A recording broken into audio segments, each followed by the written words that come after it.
Welcome back, everyone, to Racecast, or if you're new here, welcome. It's obviously now the summer break, which is the worst period for Formula One fans, but we are still going to be around, so make sure you follow us on all our socials. They're all in the description down below. Instagram, TikTok, Twitter, we're there. Also, if you want to listen to this podcast, please go over to Spotify or Apple Podcasts. Give us 5 stars while you're there. It does help out. And we've got a lot to talk about still this week.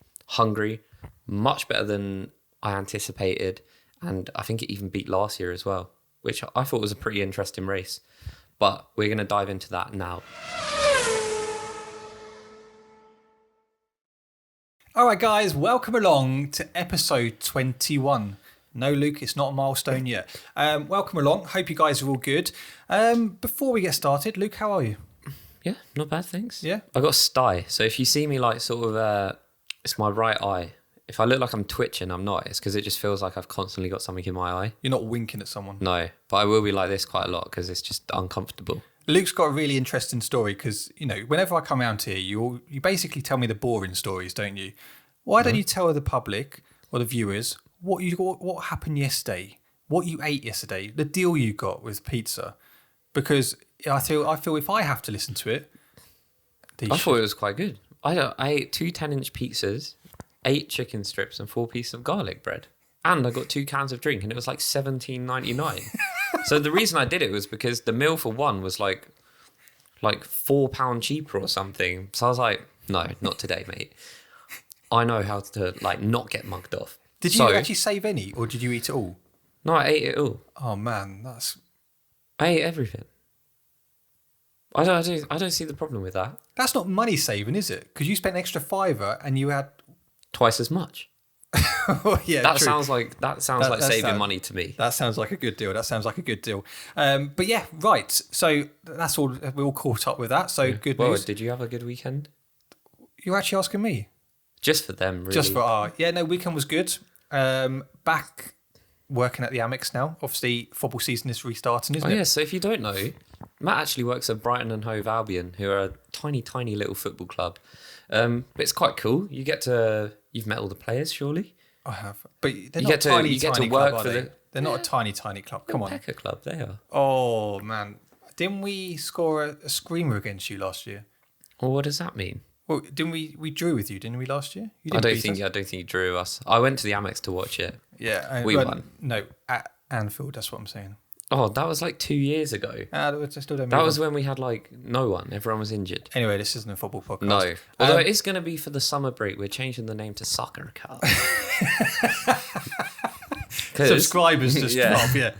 We're joking. We're not doing that. We're not doing that. But other than that, yeah, it was a nice chilled weekend. And just touching on the summer break, we are still going to be here, like I said, in the intro. We have got like different things planned, which... There's still going to be stuff to talk about. News is still going to be coming thick and fast. Obviously, we'll be discussing news, but like we've said before, if you listen from the beginning, we've got a lot of exciting, what's the word I'm looking for? Challenges for us both. Yeah. Because there's a lot of scenarios which we've been sent over the last few months, and we want to kind of just bring it to the table, have a discussion. So the next few weeks are going to be interesting. They're going to be fun, so stay tuned for that. But talking about news, this is your favourite segment. Yeah, but normally it's because I don't know what the news is. I feel like you're going to come out with the biggest piece of news, which has come out today. So it's Monday. It's fresh. Obviously, we heard about Sebastian Vettel retiring after last week's episode. Quickly, before we move on to the breaking news today, how do you feel about that? Vettel leaving F1. Did that come out after? Came out after a podcast, yeah. I think he's called it at the right time. Do you? Yeah. It's interesting. Because, look, the man... Think how many new F1 fans have come in. People are not going to show that man respect. He is... Yeah. Like we said last week, was it 22% of all race wins have come from 3 drivers? Yeah. And he is one of them. Won 4 back-to-back championships. He's got the most consecutive wins in a row, which I think it's 9. I believe you're right, yeah.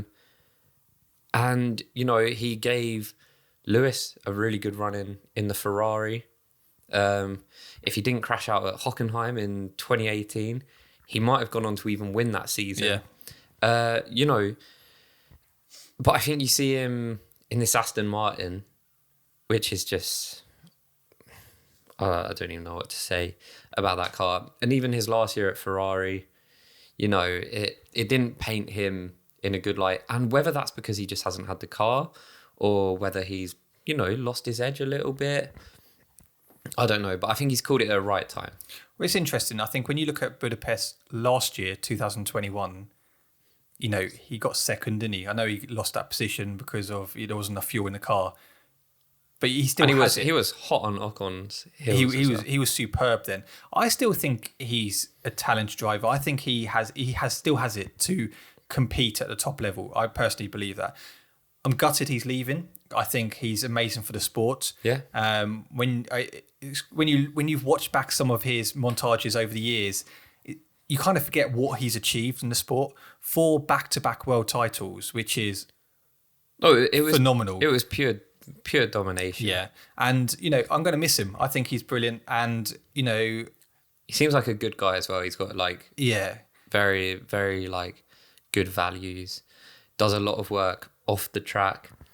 And then he sort of brings those values onto the track. You know, you see him supporting different causes and giving them exposure. Stuff, you know, like even he's gone around the stands litter picking before. Yeah. Do you know what I mean? Stuff like that, which like has a real influence on younger fans. But also, like you say, you know, what he brings with comedy values. Some of the press conferences they've had, you know, him and Lewis, the banter they've had in press conferences, and like, I'm going to miss that because I think he's just brilliant for the sport. And what the sad thing is, you know, for us, we've watched F1 for years. I know some people think we're just Drive to Survive fans, but we have watched it for years. Yeah. What the sad thing is now, you're starting to see the end of an era. You know, we know Seb's going. Eventually, over the next few years, you're going to see Lewis go, Alonso go. So we've the next already generation, lost Kimi. Yeah, the next generation is coming through. Yeah. But for us, you know, for a lot of you, you've watched these drivers over the years, and they're starting to retire, and that's quite sad, isn't it? Yeah, because it's that sort of like that, you know, mid to late 2000s era. It's those people that you're losing. And I mean, you know, Massa, he was still in the sport not too long ago. Yeah. You know, it's slowly just, we've lost people, you know, even Rosberg, I know 2016, but just slowly losing all these individuals, and then new people are coming in. Yeah. But it's good. I think what is refreshing to see in that sense is the young drivers that are coming through are quality. Yeah. No, yeah. I It's agree. not like, you know, there might have been back in, you know, over the days or years, a period where like drivers coming in and you think, oh, actually no one is really, they're all sort of good drivers, but no one is there like taking over the world. But you know, you've got Verstappen coming through who looks like, well, is obviously the next big thing. Yeah. And I think it's exciting being able to see like, okay, who's gonna take over from these, and then, you know, then you've got Leclerc coming through, and I just think that's nice. You know, it's sad seeing the old generation go, but it's exciting seeing the new ones come through. Well, it's funny, isn't it? Because you look at Seb back when he was winning those titles. He used to drive me mad. You know, he used to win those races. You know, like always in the camera with the, you know, the freaking finger, like, yeah, look at me, I'm number one. But he's someone who, I think if you're not a Red Bull fan back then and you saw someone who was so dominant, I guess it's the same as what we've touched on before. If you've got a driver who's so dominant, people want to see them fail. It's how people look at Lewis. Yeah. Now, that is exactly that, you know, and again, with like new fans, they probably come in and they love Seb. Yeah. Because, you know, he's just one of the other drivers. He's funny in press conferences. He seems like a good guy. And then you know, the new generation, I know, like Max fans and Charles fans, Lando fans, they might hate Lewis because of that domination. And, you know, I personally, I don't understand it. But then I do when I look at, well, yeah, like, people hated Seb. It was pure like, see, it's funny. I wasn't a massive fan his first and second win, But once he's won the third and fourth title, his personality started to change. And then you started to see the Seb. I don't know if it's just more the fact he started to relax into it and he was kind of like, I'm going to have a bit more fun with it. Very matured at the same time. He matured. And like throughout the whole Ferrari era and, towards his end of his Red Bull era into Ferrari, I just loved him. And he just showed how amazing he is for the support. Sport. Yeah. What you have to remember, Seb is younger than Lewis by like 2 or 3 years. So, when... He's 35 now? Yeah. So, he was winning titles when he was 23? Yeah, he was the youngest world champion, I believe, wasn't he? Yeah, he is. So, I personally do think good call, unless there was a chance that he was going to be given a title contending car. Yeah. Let's not completely wreck that legacy through not even any fault of your own. No. Just the way that the sport goes. Do you know what? I think Seb has been amazing for the sport. Why do you say? I think Seb has been amazing for the sport. When you look at what he's done, not only is he a 4-time world champion, he is class on and off the track. What he's doing for the support. So fucking hell, Jesus Christ! I don't know what's going on. Is everything all right? I think I'm having a stroke. That's a big problem. Call an ambulance. But on a whole, we're going to miss him. Oh, the sport's going to miss him. Yeah. And I really hope he stays around because we need people like that to continue what he's working on. Yeah, and I'm sure, Seb is not someone that is just going to... I think he'll step away from the sport completely. But, sorry, my eye, fucking hell. If Luke's just been winking at you, yeah, happy days. I think he will step away from the sport, but I do believe he'll be doing many good things. Yeah, no, I agree. Let us know, comment down below. Do you think it was right time? Do you think it was wrong time? Comment down below. So, talking of Aston Martin, they today have announced that the person who is replacing Sebastian Vettel is none other than 41-year-old Fernando Alonso. On a multi-year deal, might I add. Stroll, not Lance Stroll, Lawrence Stroll, has offered Alonso a 2-year contract with an extension of a further year. A great financial package and the potential for the Spaniard to turn things around at Aston Martin. I'm not being funny. Sorry. Why would you leave... Okay, no, let's get on to it. Let me just finish what I said and then we'll discuss our opinions. Alonso wanted a more than a 1-year deal at Alpine. Alpine were only willing to offer him a 1-year deal until the end of 2023 because they believe that actually their next partnership is Piastri and Ocon. Understandably. So I get that.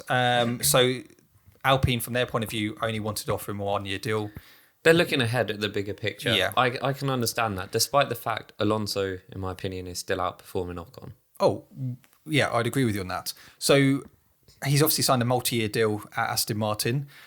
I'm not being funny, Alonso. You go on and about saying, I want to be up there. I want to be winning things. I'm still, at that level. Well, what are you doing going to Aston Martin? You're going to an Aston Martin where your teammate is Lance Stroll. Don't get me wrong, Lance Stroll, very good at defending. He gets the odd point here and there. But he is now your partner. I don't get it. And if you don't like the way that Ocon defends against you, my God, you're not going to like this. Someone should tell him. I just found it so bizarre. Look, right, that Alpine is a good car. The best in the midfield. It's the 4th best team. Yeah. Yeah. I can't see it. I can't see huge changes being made next year. Like, I can't see Aston Martin making that jump is what I'm trying to say. No. Would you not rather see out 1 more year at a team knowing that you're going to be competing at a relatively high level, you're going to be getting points, as opposed to do another 2 years to try and improve an Aston Martin which is clapped? It didn't make sense to me. Do you know how I see it? So when Alonso joined McLaren and he had Van Dorn, was it Van Dorn as his teammate? I think it was Van Dorn. I may have said his name wrong, but So we're not talking about when he originally joined McLaren. No, when he went back to McLaren when it was a piece of crap. Yeah. That orange and black thing they had. Yeah. He went there and he was like, "Oh, we're going to turn this around." He didn't turn it around. He got frustrated and he just left. He was like, "I don't want to continue here." And it's going to be the same. It's going to be the same at Aston Martin because look, Alonso has come out and he said this Aston Martin team is clearly applying the energy and commitment to win and is therefore one of the most exciting teams in F1 today.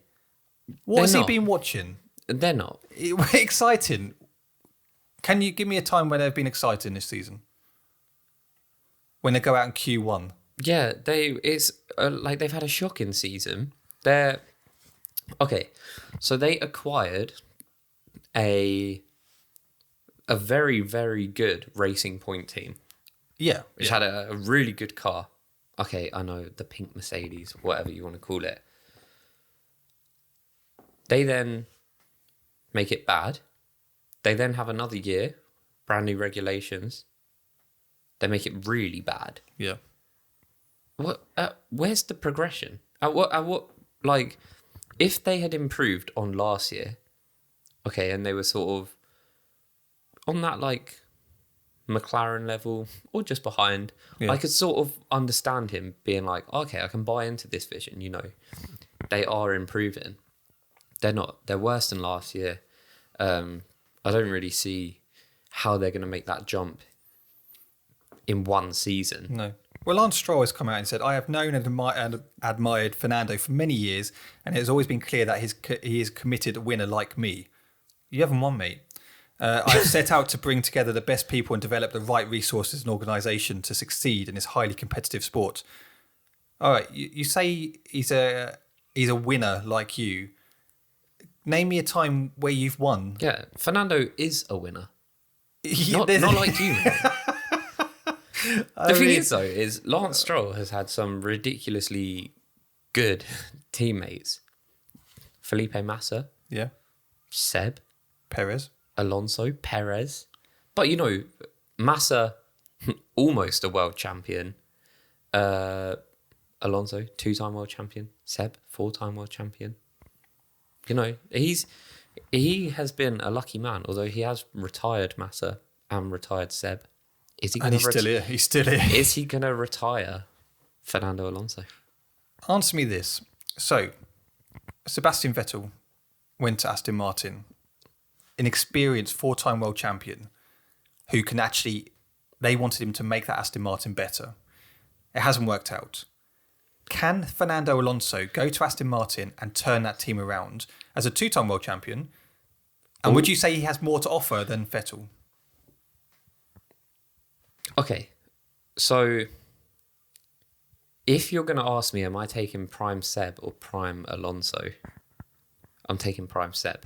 100%. Okay, but I do believe at this point in time, Fernando Alonso has more to give because Seb, and you know, very understandably, rightly so, focuses on a lot of things outside of racing. Yeah. Like he's got, you know, all these good causes that he's trying to, you know, bring to the table, trying to fight change or fight for change.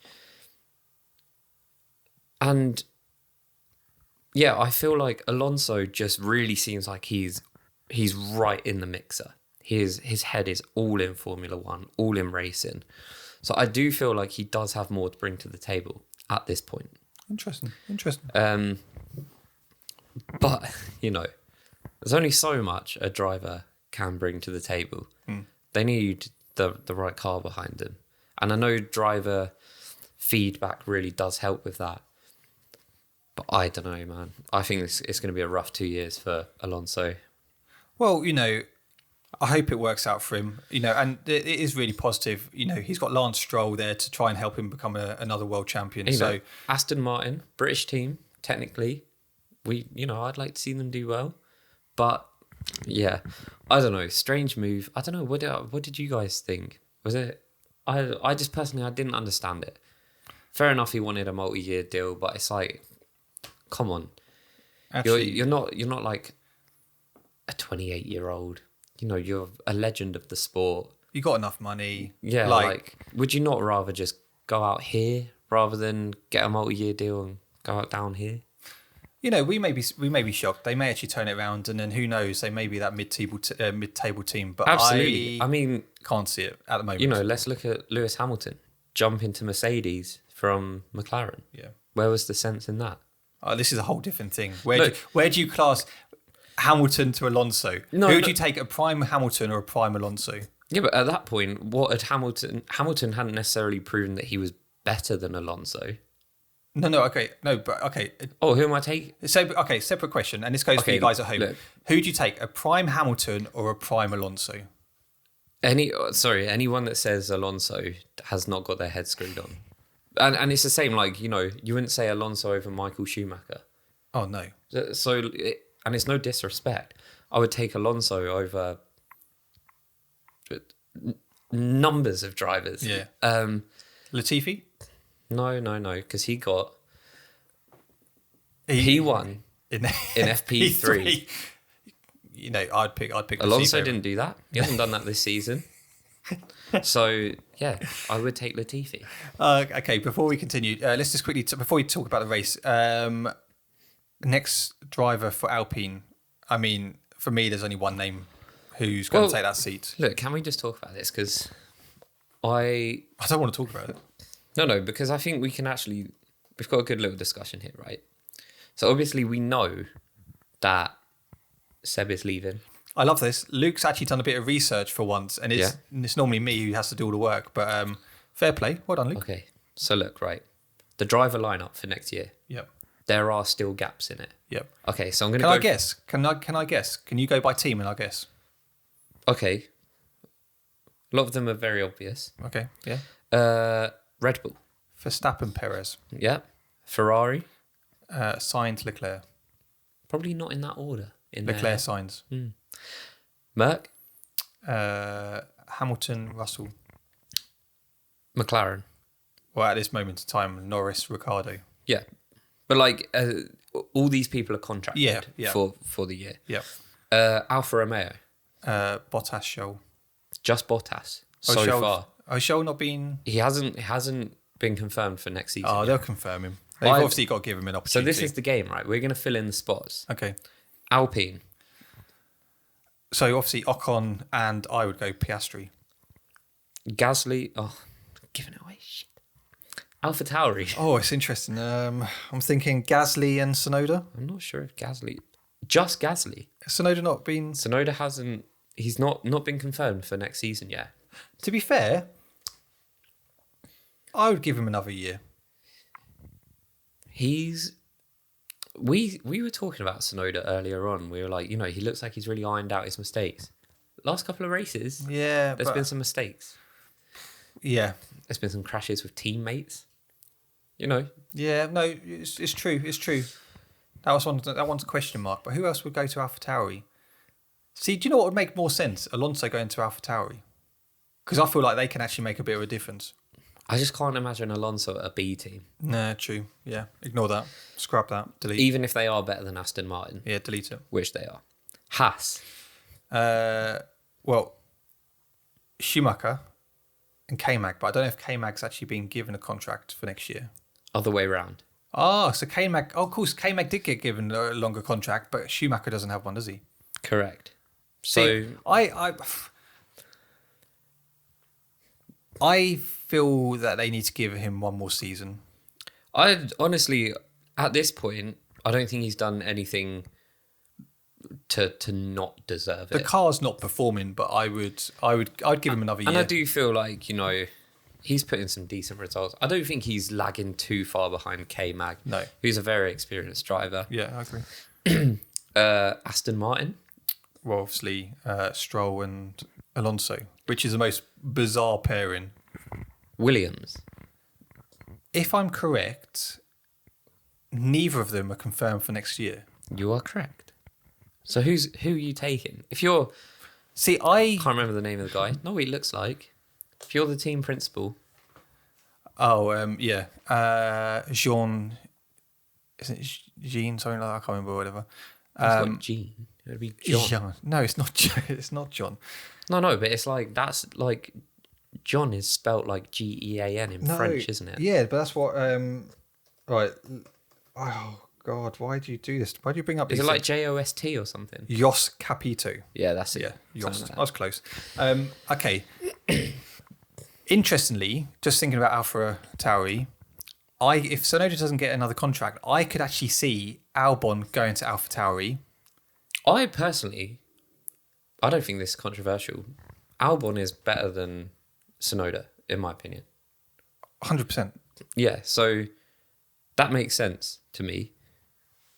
If they pick up Albon. Yeah, that would make more sense if they, because you've got two good drivers there, Gasly and then Albon. they've got him back on the books. Yeah. For when Perez goes. Yeah. Because then Albon's got his experience. That would all depend on how he performed at AlphaTauri, but I think to me that makes logical sense for Red Bull to look in that direction. So the only question is, who do you put in the Williams? I could see someone like Nick de Vries. I think that is what people are talking about at the moment. It's a Mercedes team. Yeah. Put him in there. He's a likely replacement in time for Hamilton. That's what people are saying.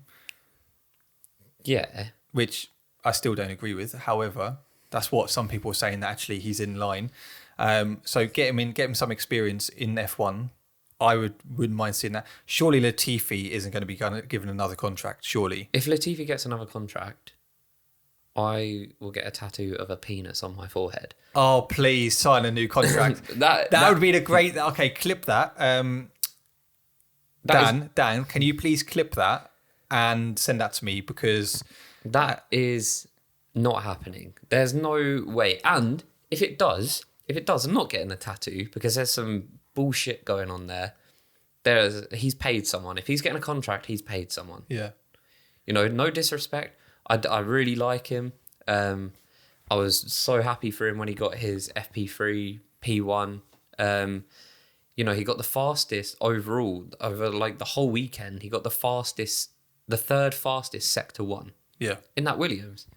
Brilliant. And I would love to see him do well for himself. But there's no way he can be given a contract for next year. If he signs a new contract, I would love it. Okay, so Nick de Vries in one of the seats. If we're saying that if Albon goes to AlphaTauri, if Tsunoda doesn't get one. Yeah, well, I mean, it's your lineup. This can pan out however you want. If Tsunoda doesn't get a seat, I would say Albon to AlphaTauri, Nick de Vries to Williams. And do you know what? If you're bringing in someone young like that, or not, we say young, he's like 27, but if you're bringing in someone new to the sport like that, I wouldn't even mind seeing someone like, Hulkenberg come back for a year or something.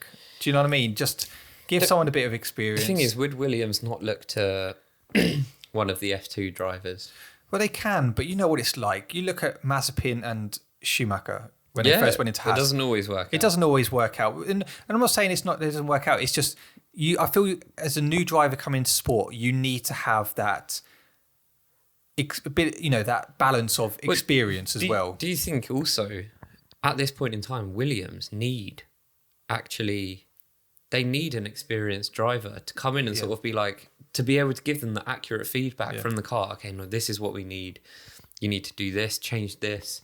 To help them. I'm not saying Hulkenberg is an amazing driver, but he's been around the sport. He gets it. He understands it. And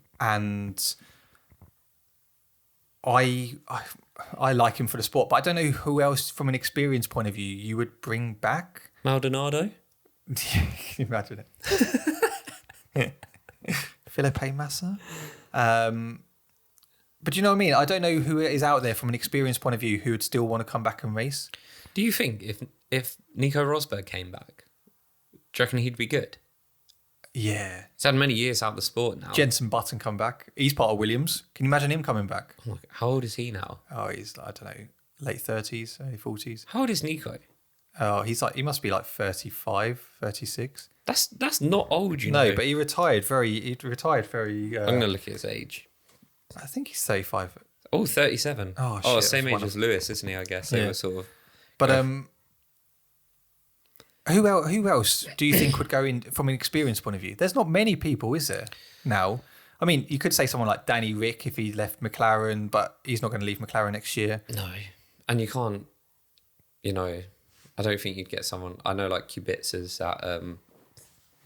That guy's just going to keep coming back and forth. Yeah, he's at Alfa Romeo. I don't think he's at the level anymore to. No.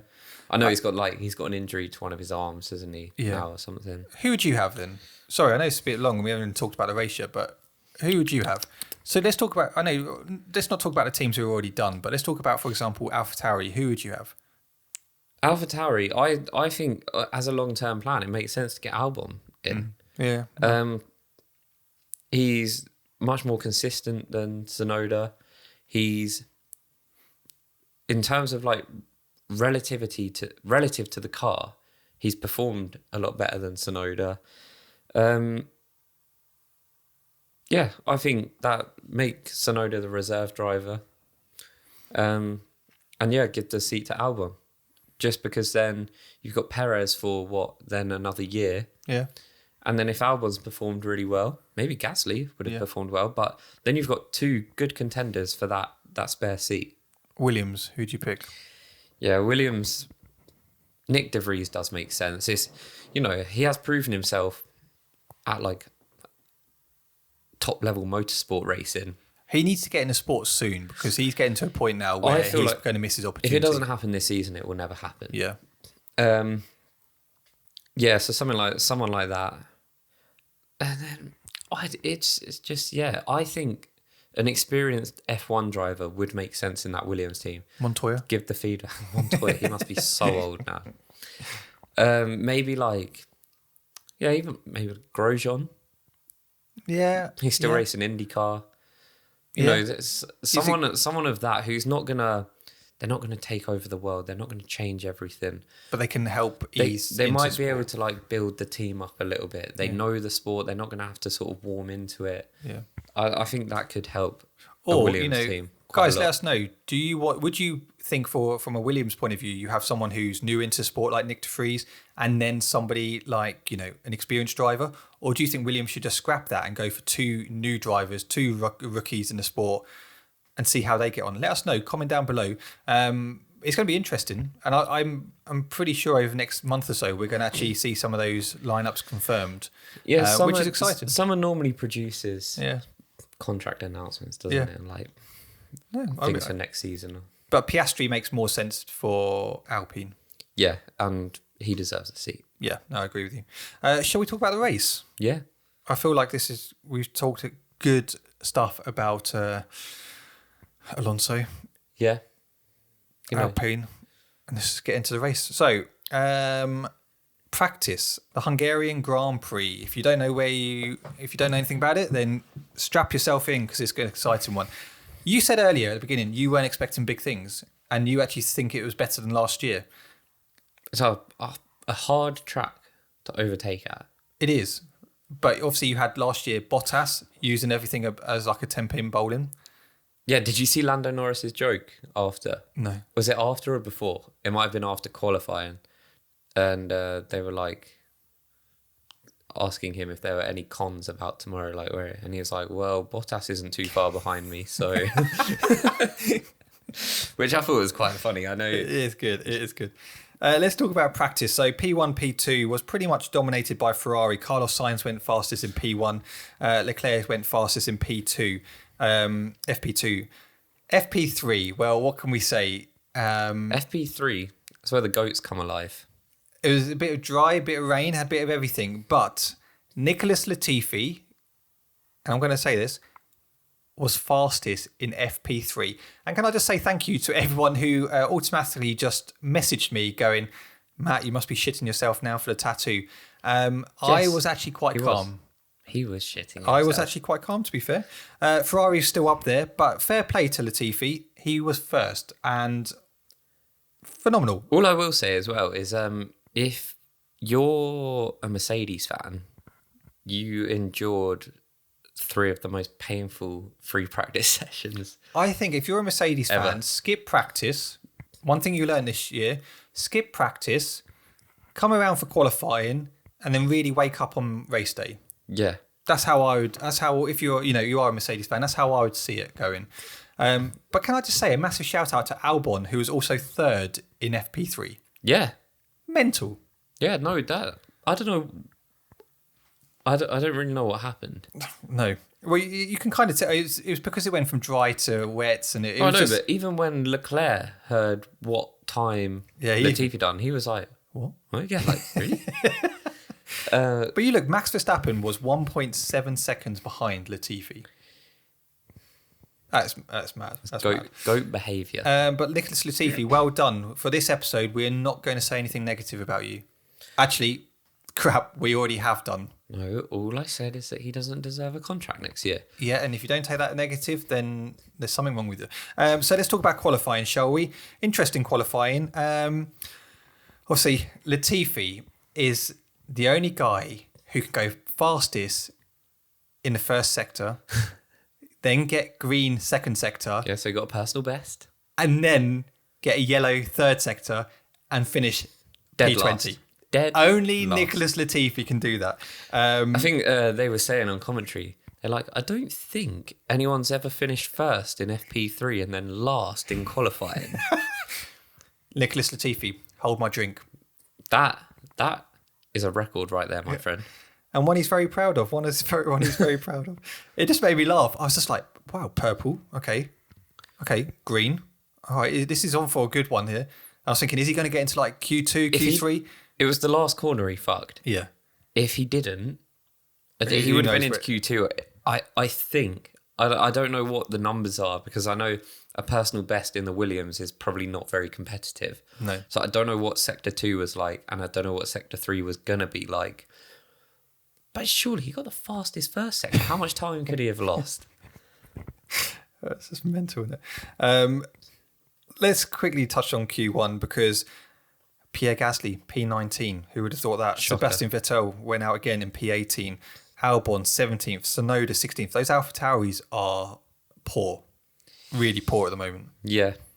It's a rough season for them. Looking at Q2, both Hasses went out. Lance Stroll went out. Zhou and Perez in the Red Bull in P11, which was quite interesting because they were saying actually nothing was wrong with that car. Do you know what I've heard? And I did tell you about this. Did you? But I'm going to tell all of you as well. What I've heard is that Sergio Perez has been running the legal version of the Red Bull floor. So obviously, we spoke about it. You've probably heard about it.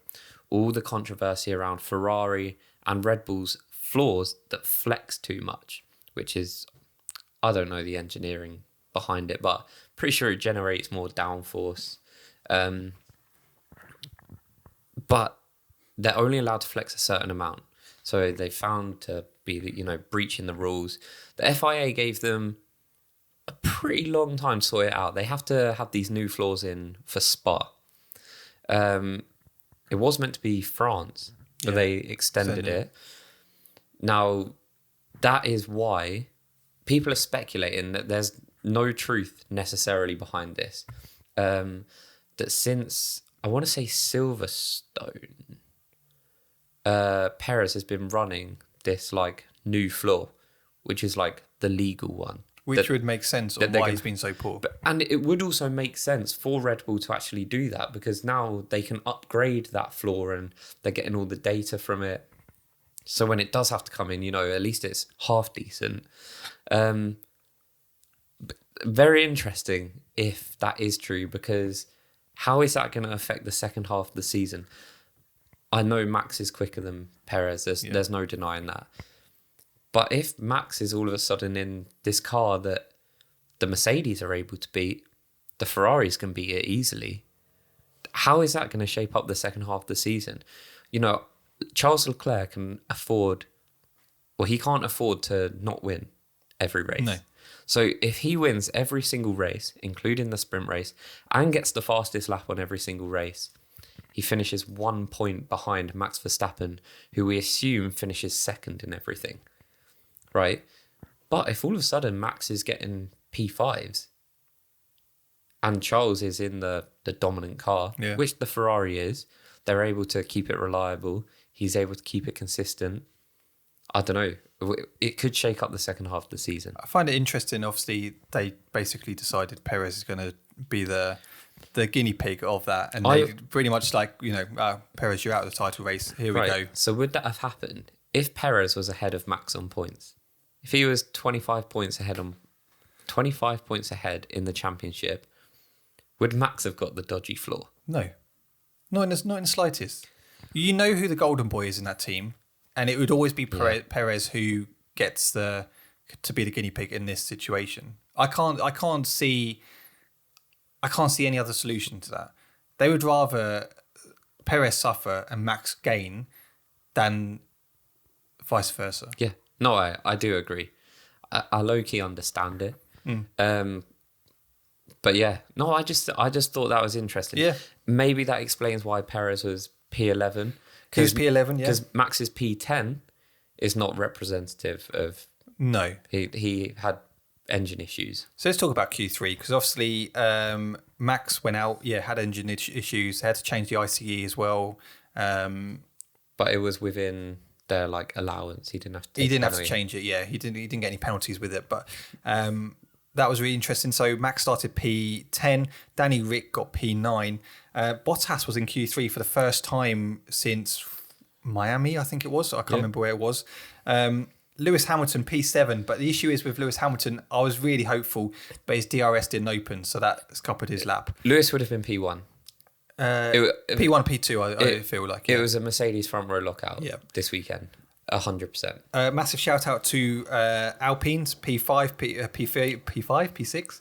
Quality from them. Again, they're getting consistent. Their pace is good, but what's letting them down is their strategy. Yeah. They've obviously been having dinner with Ferrari, but... We will discuss. Ferrari, P2, P3. Sainz went out. He was a bit disappointed with his final lap, and out of nowhere, George Russell. What about P4? Lando Norris. I was going to get onto that. I was going to go backwards, all right? Yeah, that makes sense. Yeah.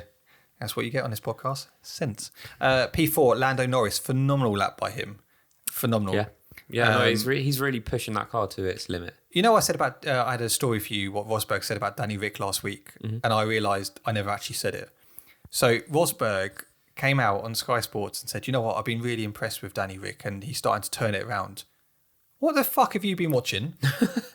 I'm not being funny. Mind you, he made a really nice overtake yesterday. Oh, yeah. Well done. One overtake this week. Yeah, true is. I mean, he's not outperforming. He's not getting back into it. He started P9. Your teammate got P4. Okay, so Lando got a 117.769. Danny Rick got a 118.379.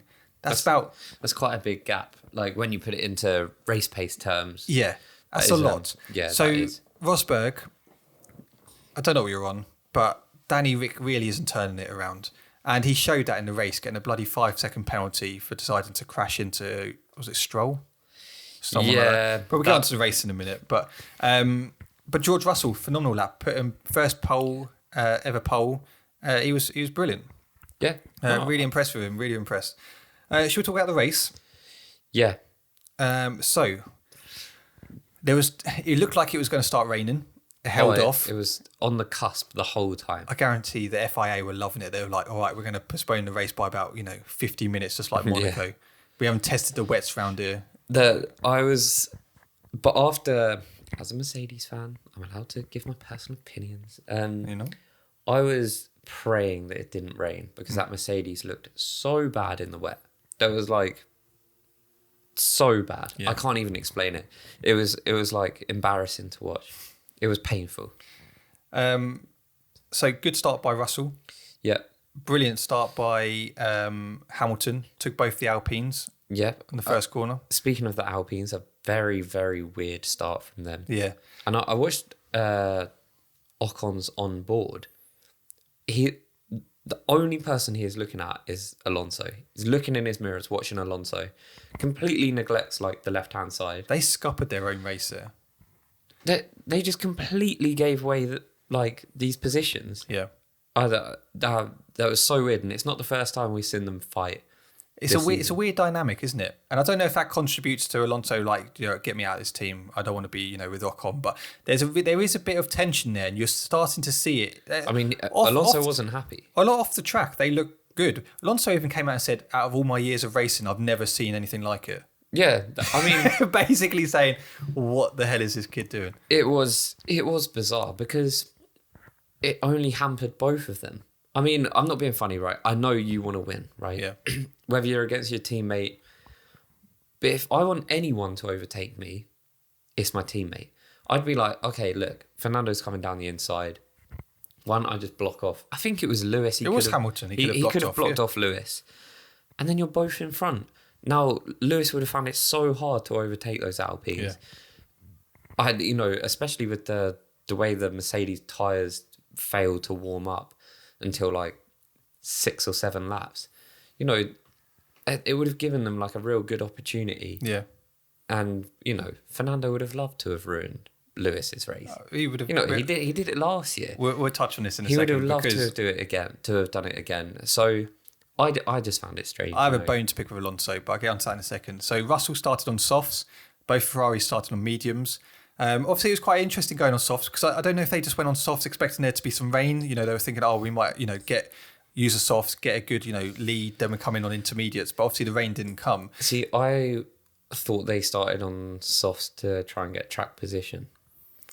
Well, yeah. Well, this is what they were discussing. They were like, are they doing it to get the pace? Because obviously the softs didn't last as long. They only lasted potentially about 14 laps, where the mediums could go on a bit longer. But some of the strategies were a bit weird yesterday. Let's just touch on, Alonso, defence on Max Verstappen. I don't know if you saw this, but, Max had a great start. There wasn't a defence, really, was there? So, Fernando Alonso, I've seen you battle people like Russell, Lewis Hamilton. You give them shit. Last year, you hold them up. You do everything you can to not let these cars pass. Last year, he gave Lewis hell. Yeah. Even sometimes this year, yes. Yeah, but I'm talking about specifically Hungary last year. He gave Lewis hell, and it was a brilliant drive from him in a much, much slower car. And I'm not being funny. You basically just waved him by. Lando did the same. This is my next point. Lando Norris. So 2 weeks in a row now. We discussed it last week in France, and we discussed it again. But I want to discuss it again now. Firstly, he ran Lewis off the track. All fair. I don't think Lando did anything wrong. He just fought. He fought him hard. He fought him, and it made Lewis go off track. Completely fair. Okay, but Max Verstappen comes up. He just waved him past. Yeah, it's exactly like France. And we literally had the same discussion last week, didn't we? He just lets him by. What I don't know what it is. I don't know if Lando is trying to get buy himself into that seat at Red Bull and like, you know what? I can really help you here, Max. Enjoy yourself. There you go. Is it just the friendship thing? I don't know if Alonso doesn't seem to like Lewis. I'm going to hold him up. But Max, don't worry, mate. Go past. Absolutely fine.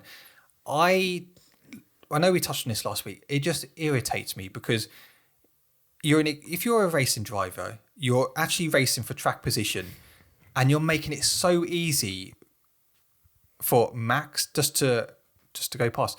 They bloody challenged Perez, didn't they? They held Perez up. It is funny. I mean, I was actually speaking about it with like the guys I was watching it with. I was like, I swear people just let Max through. It's just like, I've never seen anything like it. And I'm not just saying this because I'm a Mercedes fan. If you can be unbiased and watch it. He just sails through. They just let him go. And I want to hear from Max fans. Do you agree with what we were saying? And do you actually go, do you know what? Okay. And just to back us up, we're not discrediting anything Max does. Look, Max started 10th, spun, and still won the race. He was unbelievable. Yeah. But we're just saying, every now and then, people just let him go through. Yeah. Just seems a bit weird, doesn't it? Later on, obviously, Ocon pitted, came out, I think he was just in front of Alonso. And again, those two just held each other up. Danny Rick, as you said earlier, with the amazing overtake, took both Alpines. But that was simply because they were fighting each other. If you're the team principal, surely you've got to start getting a grip of this and going, this has got to stop. Because you're giving away positions. Fair enough if you're at the front fighting. Yeah, it was poor. What was interesting though was they started on mediums and they came out on hards. Those hard tyres did not work. So also what I read is apparently Pirelli, like, you know, they give their recommended on all, like, out of all the like alternative strategies, none of them included a hard tire. So I have no idea what Alpine were doing. No. Haas. Did Danny Rick come out on hards? No, I don't think so.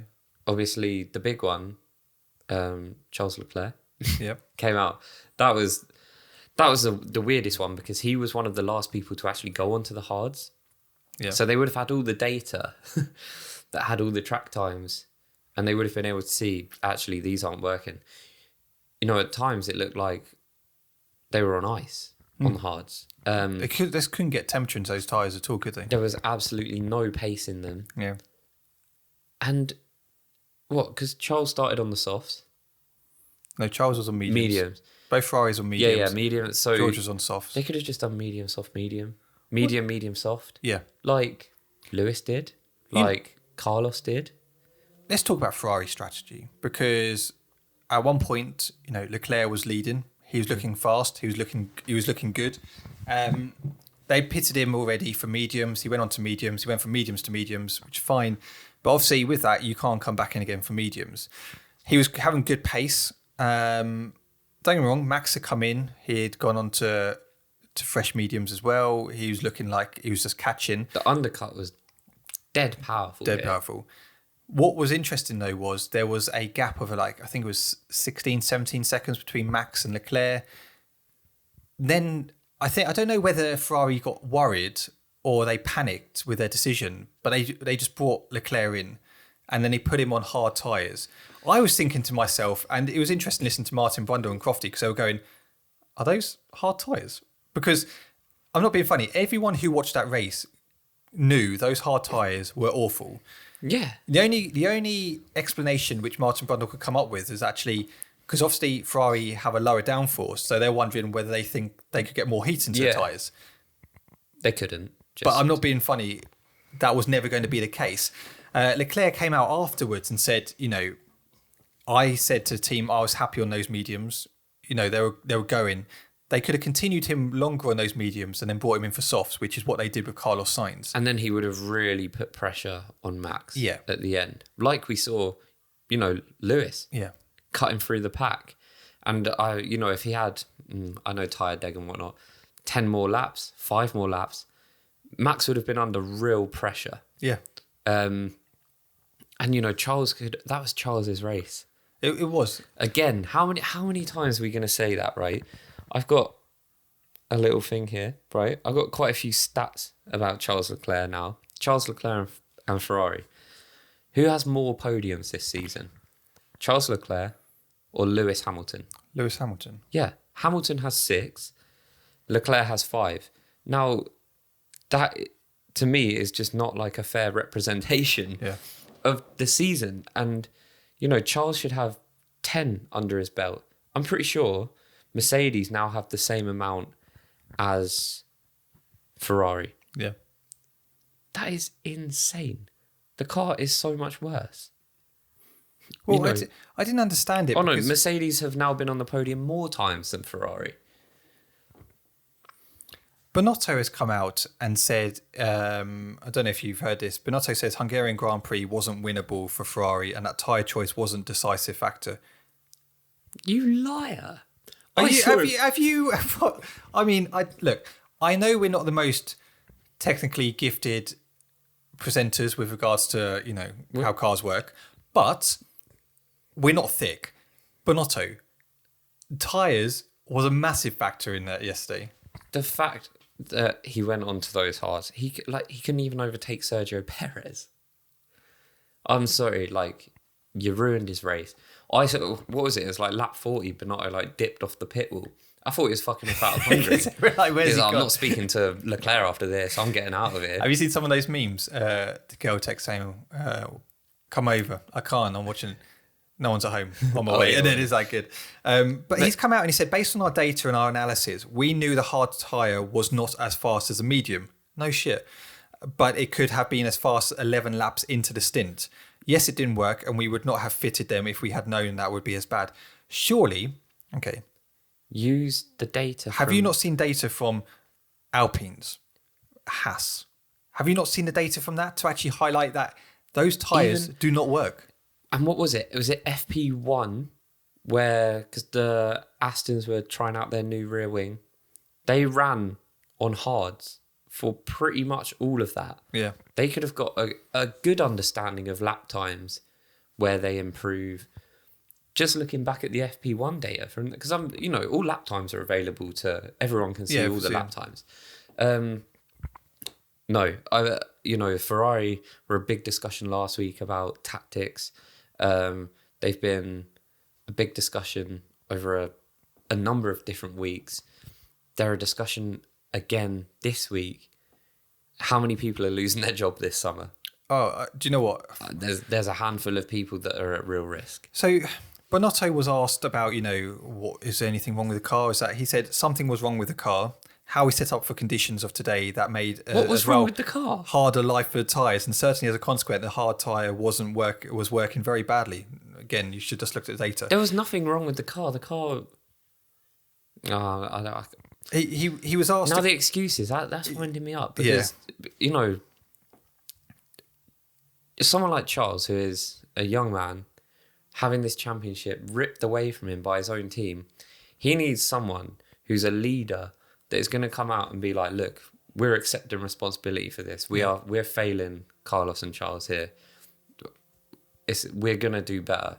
You can't just sugarcoat the problems. I love the fact that actually one of their main strategists, actually they got him support this season because he was struggling. So they've got someone in to help him, and they're still not working well. It's got worse. Bonotto was asked if they could have won the Hungarian Grand Prix. He has said, I don't think so. As I said before, we were lacking pace. No, you weren't. The pace actually looked reasonably good. Don't get me wrong, you may not have finished first, but you're probably on for a second or third. If they got strategy right, they would have finised first. And I don't think we would have won today because it's the first time in these races that we didn't have the speed so much to be there for a victory. No. I feel like you're just covering... Fair play, you're covering for your team. Fair play for that. You're not blaming anyone for this. But you've got to take a real hard look at yourself because you are now 97 points adrift of Red Bull with 9 races to go. Leclerc is a full 80 points adrift from Max Verstappen. They're only 20 points in front of Mercedes in the constructors. With mental. Ferrari, okay, I'm going to look down the lens. Ferrari have the best car on the grid. No question about it. The reason they're not first is because of the team as a whole. The drivers have made a few individual errors. A lot of it has come down to reliability, strategy. It's not working. Something is not right there. And something needs to drastically change for them to get their season back on course. And like we said before, if they do not finish, if Charles Leclerc does not finish second and Ferrari do not finish second in the constructors, that is a shocking season. That for a car like that, with that pace in that car and those two drivers finish. If they do not finish second, that to me they need to look at Bonotto, and is he the right man for the job? Yeah, because Ferrari, after how many years? After 15 years, finally have a car that is the car. Yeah. And they might not even get second. I mean, insane. And you got to look at you got to look at the top. Yeah. No, I'd agree with you on that. Let's just finish quickly off the race. So, shocking decisions from that. Max Verstappen even had to do a 360 spin because he was so bored, and then still went on to win the race. Phenomenal job by Max. He looked class. He looked, he looked straight from the word go. He was phenomenal all weekend. He looked like the driver that I think we described him as last week. Drove like a champion. He did. And he was brilliant. Lewis Hamilton, P2. Started P7, P2. He was quite under the radar, really. Did his bit. Good strategy by the team. He started on mediums. He went under the radar until his last stint on the softs, where he came to life. fastest man on the track. Yeah. He got the fastest lap. Because he went mediums, then came in for softs, and it worked to beauty. This weekend really showed to me. Okay, and I know strategy plays into people's hands a lot, but it really showed me how clear Lewis and Max are. Oh yeah, they are just so good. They're above the rest. It is quite impeccable. I know Charles got dealt a bad hand, but I'm also using the season to summarise this. Yeah. I mean, just quickly touching on, because I know you've got to go soon because you've got to drive T3. Yeah. Russell, P3. I think if you're Russell, you've got to be a bit disappointed in that, considering you did start on pole. I think he drove a good race, some good battles. I think especially to lose to Lewis. Yeah. That's what I think You've got to be a bit disappointed We'll with get that. under his skin a little bit. Carlos Sainz 4th, Sergio Perez 5th, and Leclerc 6th, which is just it's shocking, really. Shocking. Do you know what? I'm going to give props to Alpine. Shocking strategy. They made awful decisions by putting them both on hards, but they still finished P8 and P9. Yeah. And Alonso got his way in the end. He finished ahead of Ocon. And Nico Rosberg, Daniel Rick finished 15th. Don't get me wrong, he wasn't having an awful race, but then he got a 5-second penalty, kind of just went off, and not great. Speaking of going under the radar, actually, I do just want to talk about this quickly. You spoke about Lewis Hamilton. Max obviously gained the most positions in this race. Right, he gained 9. Who gained the second most? Vettel. And how many was it? 8. Yeah. Was that right? Yeah, he gained 8 positions. Yeah. What a quality race. P10. Yeah. See, he still got it. You can't get rid of him. So, and to be honest, Stroll, he did a good job as well. P11. Stroll is consistent. Don't get me wrong. I know we've given Stroll stick. Lance Stroll is consistent with those P10, P11s, P12s each week. Yeah. He drives that type of race. If he could that's the thing. If the car had a little bit more performance, it could get points. Yeah. With the right drivers. I do think Seb and Stroll are pretty consistent. Yeah. I agree. What I should also say is Pierre Gasly also gained 8 positions. Not a bad race for him. Not bad, no. Obviously, not good for Tsunoda. Worse for Bottas, but he obviously didn't finish anyway. No. Awful weekend for Alfa Romeo. But big winners, Mercedes, being P2, P3, phenomenal. Big losers, I'd say Ferrari. Also Red Bull. Red Bull, yeah, massive winners. Massive props. I'm going to say this, okay? Red Bull, do you know what? You have a phenomenal driver in Max Verstappen. Your strategy is on point every week. Is phenomenal. Impeccable. Even when that car, they even said at one point, failed 21 or something. They even had complications with Max's car, even in the race, and they still pulled that out. So fair play. Like, you'll win the Constructors this year. And then painful to say, but you fully deserve it. They regularly drop 2-second pit stops. You never see it in the threes. And we can talk. Mercedes have had pretty good race strategies this season. Yeah. Pit stops still let them down. We consistently get like 4-second pit stops. But Red Bull they tick every single box. They're absolutely class. Just finishing on the standings. So Max Verstappen takes an 80-point lead heading into the summer break. Charles Leclerc is obviously second. Perez is third. He is 5 points behind Charles Leclerc, which is pretty mental. George Russell has leapfrogged Carlos Sainz. Sorry, do you want to look at my screen? I can just pluck these ideas out of your head. I just know what you're thinking. Yeah, no, he's gone into P4, 2 points clear of Carlos Sainz, which is mental. Lewis Hamilton is 10 points behind Carlos Sainz. He's right there. It's going to get juicy. It's going to get juicy after the summer break, and I cannot wait. Well, obviously, it was It was Mercedes' second double podium in a row. Yeah. Right? So that means... And it was actually the same podium. I love this. I've never seen Luke do any research. This is amazing. Here it is. So it was the same podium as it was last week. Yeah. Right? Who finished first last week? Max. Who finished second? Hamilton. And this week? George. What? this week, George. That doesn't make any sense. What do you mean? Finished first and second this week? Oh, Max and Lewis. The same. Okay. So Max Verstappen and Lewis Hamilton got their 31st 1-2 finish today. Don't think it's necessarily in that order, but just the pair of them, right? And that equals the record of 1-2 finishes of two drivers. Who are the other two drivers? Who are they? Oh.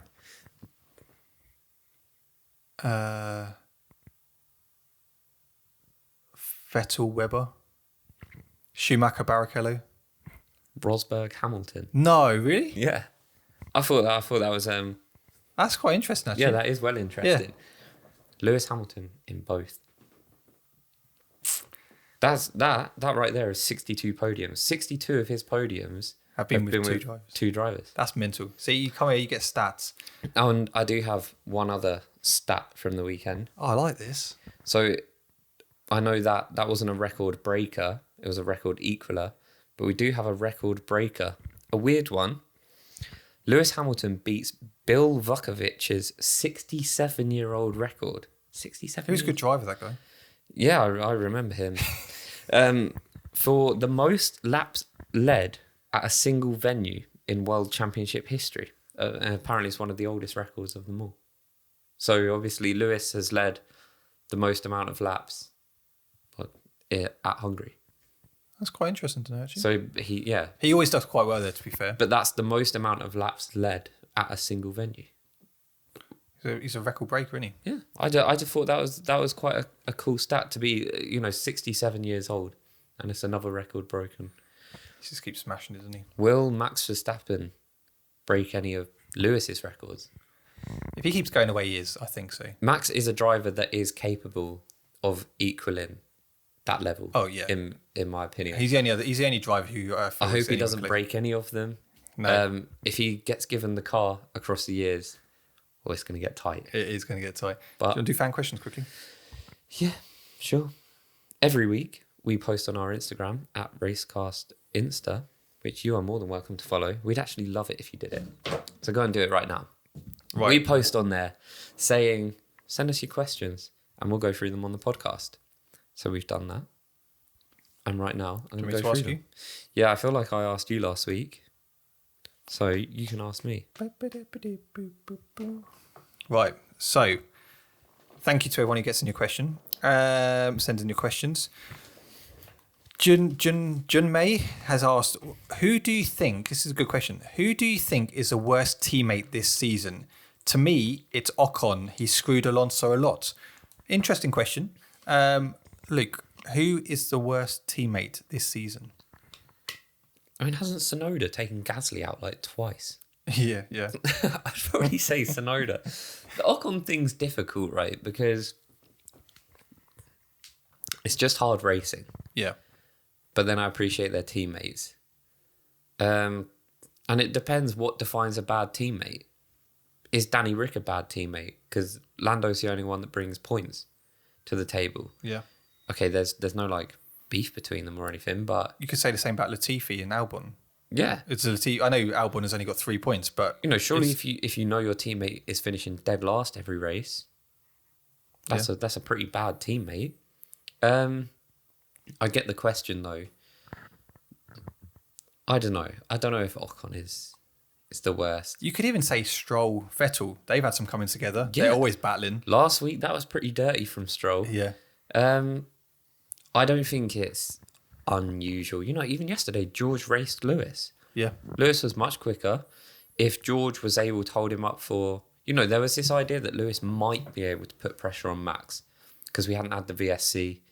And George could have taken away that opportunity. I think he was completely right to race him.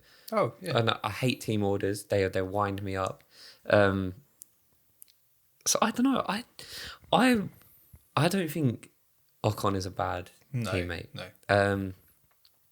I don't really think any of them are. I would honestly have to say someone like where it is so one-sided, like Danny Rick, where he's not bringing the points to the team. Does that make him a bad teammate? Yeah, and it's not intentional, but that I know if I'm like racing for a team and you want them to do well, yeah, that would wind me up. No, Let us know. Who do you think?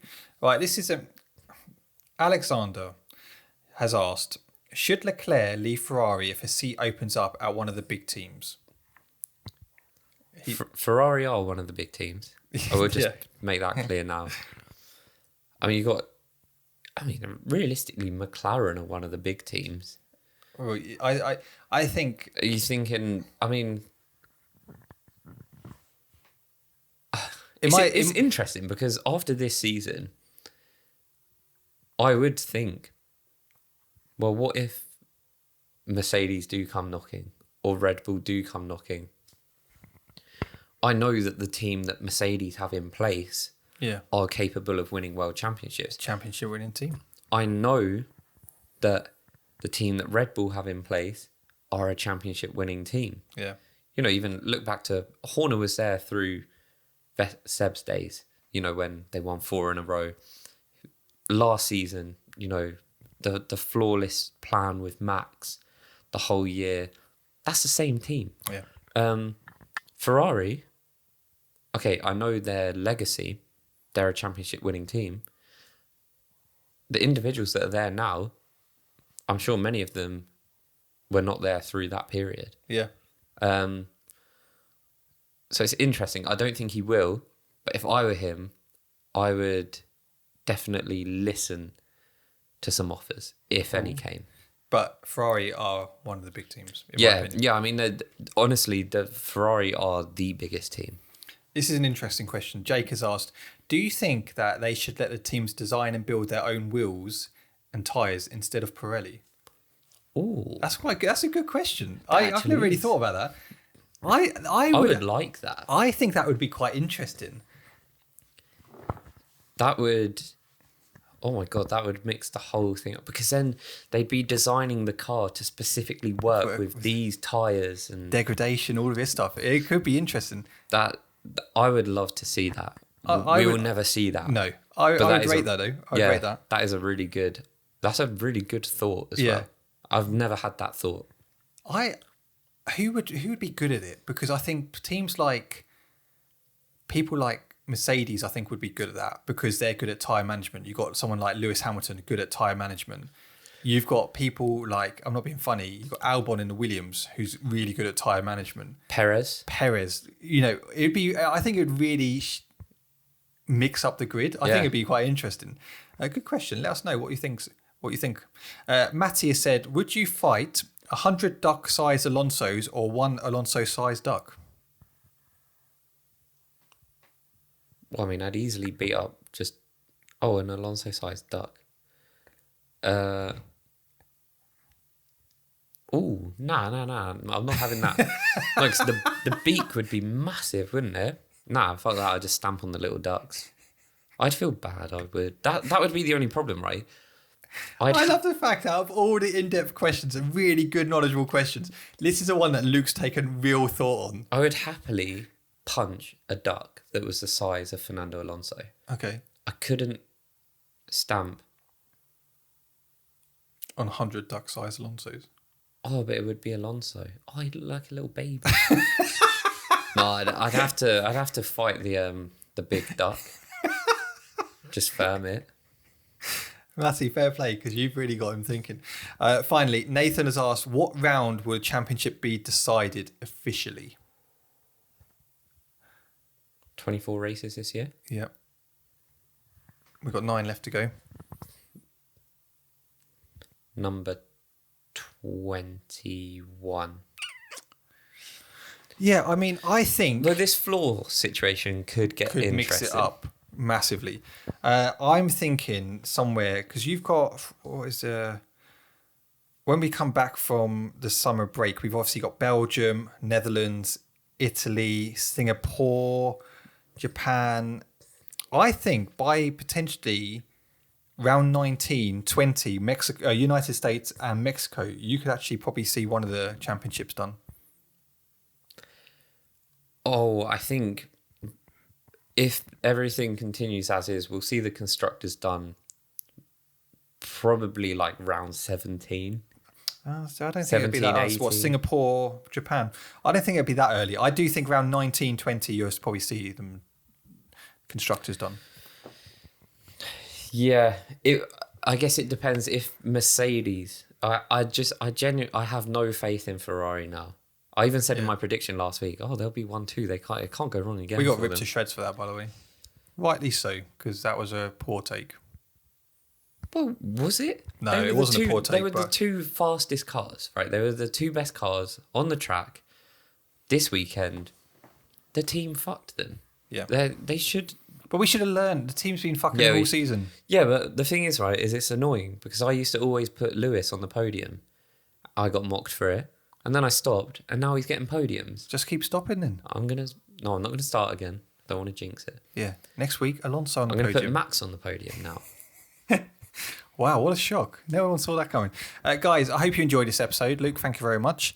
Remember, check us out on all social media, Instagram, Twitter, TikTok, and you can also listen on Spotify and Apple Podcasts. Leave us a rating, really appreciate it. Almost near 100 ratings on there, so thank you very much for that.